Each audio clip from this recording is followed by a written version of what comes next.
أعوذ بالله من الشيطان الرجيم. فلما جاء آل لوط المرسلون قال إنكم قوم منكرون.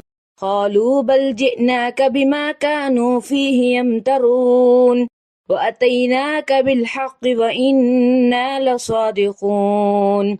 فأسر بأهلك بقطع من الليل واتبع أدبارهم ولا يلتفت منكم أحد وامضوا حيث تؤمرون.